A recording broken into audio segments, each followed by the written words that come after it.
Live from New York, it's Friday Night Live with your hosts, Mark and Felix. And you are listening to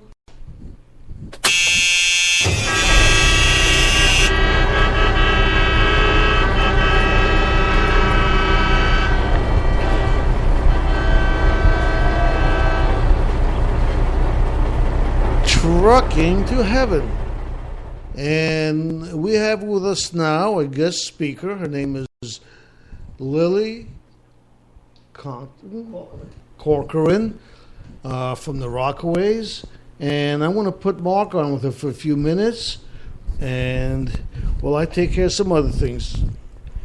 Okay, ladies and gentlemen, I have Lily Corcoran on the line here, calling from Rockaway Rising. She has some very interesting news to deliver to us and talk about things that are happening in the Rockaways. I understand that similar things are going on in Staten Island and Jersey. And Lily, I turn it over to you. Hi, Mark. It's nice to talk to you guys. It's strange talking on the radio. I know. It sounds weird because you're used to a face. But we have a lot of things happening out here in Rockaway. Rockaway has been hit very, very hard by Superstorm Sandy. And we're just starting to come back. And the only way we've come back is by community. Everybody has helped everybody. Our worst fears came, true. The city, the government, everybody let us down. And the only way that we've gotten to where we've gotten is by acting as a full community and breaking down all boundaries and everybody helping everybody. Well, you know what they say, Lily, if you want something done, unfortunately, you have to do it yourself. Exactly. The morning after the storm, this place out here, we're only about 12 or 13 miles long and maybe 5 blocks wide at its widest point. It actually looked like a nuclear bomb was dropped on top of us. When I walked outside my house and saw the devastation, I was in total shock that I could not believe what my beautiful neighborhood looked like. There was nothing left. Everything was gone. And people were walking the streets in total, utter shock, just crying.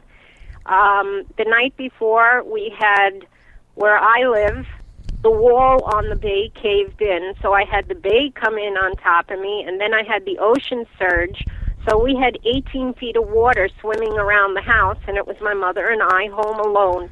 And when you look out your window and you see Jamaica Bay, that is supposed to be across the street, now sitting in your backyard, it's the most terrifying thing to see. And then you see the ocean come barreling down the other way like a tsunami.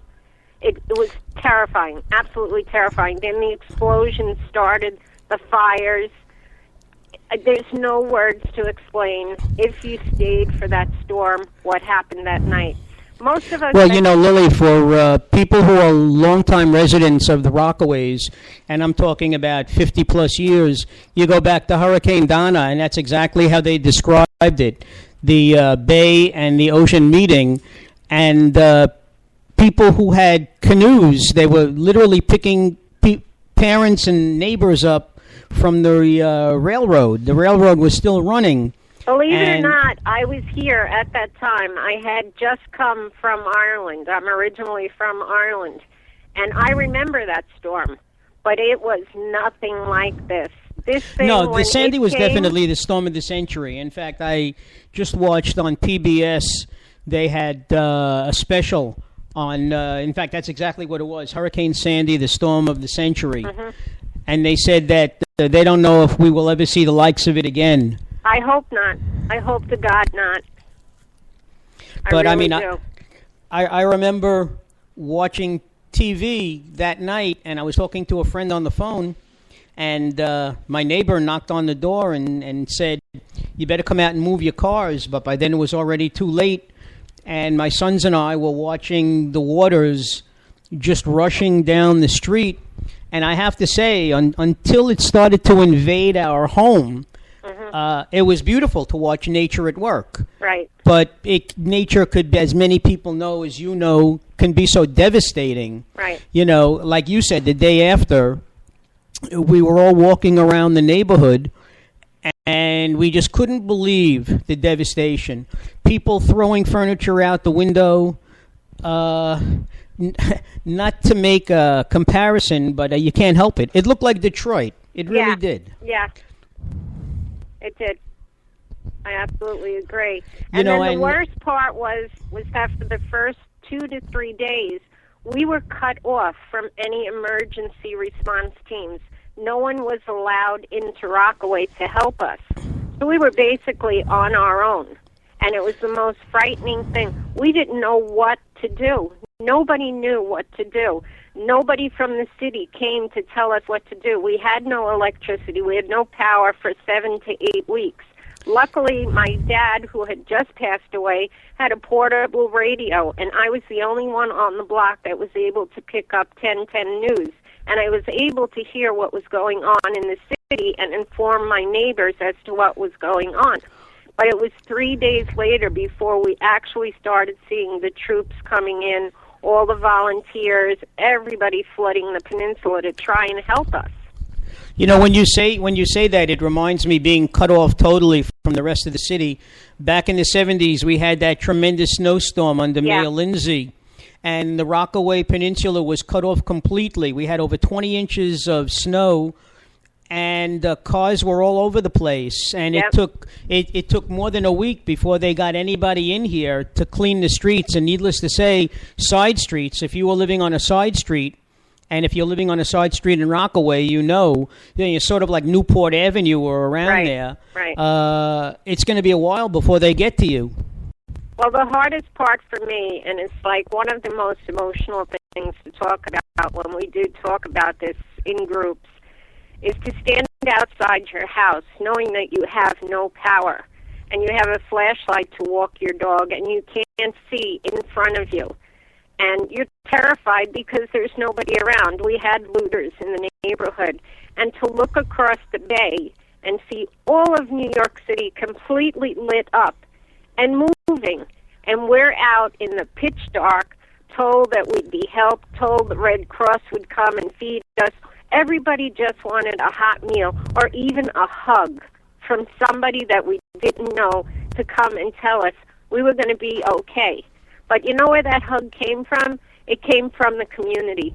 Our community pulled together. That's why this is called the Rock. We are a rock. We're a rock of people that have come together as one big family, and no matter what color you are, no matter what monetary degree you are, every hand was out and everybody was helping everybody. Well, I had Go people ahead. in my house I didn't even know helping me trying to clean out the bottom of the house with the 18 feet of water. I lost everything that I ever had in my life.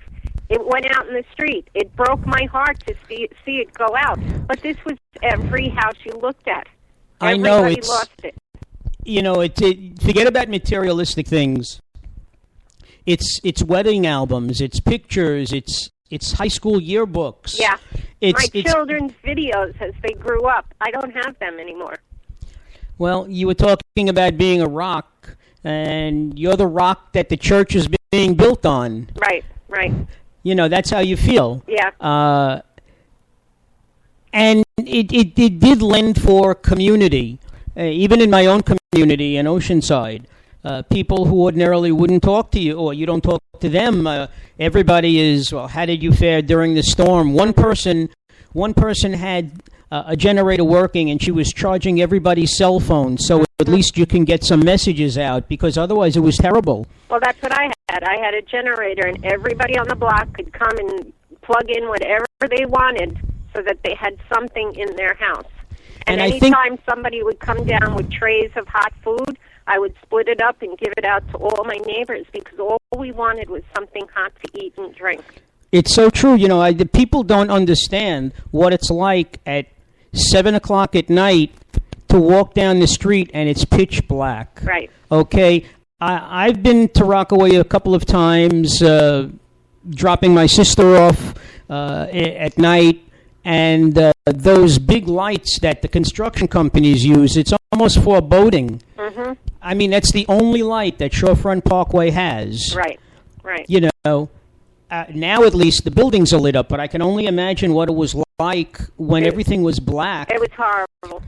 And Horrible. And then what people don't understand is that people like you, or I don't know if you did or not, but people like you had to leave your homes. Many people left their homes. I know in my sister's buildings in Dayton, they were relocated all over the place. My sister went all the way up to Middletown. Well, I was with my mom, 78 years old, and the two of us with our two little dogs rode that storm out that night. And I'm not kidding you. I looked up at the ceiling. I knew that the surge would be 23 minutes long.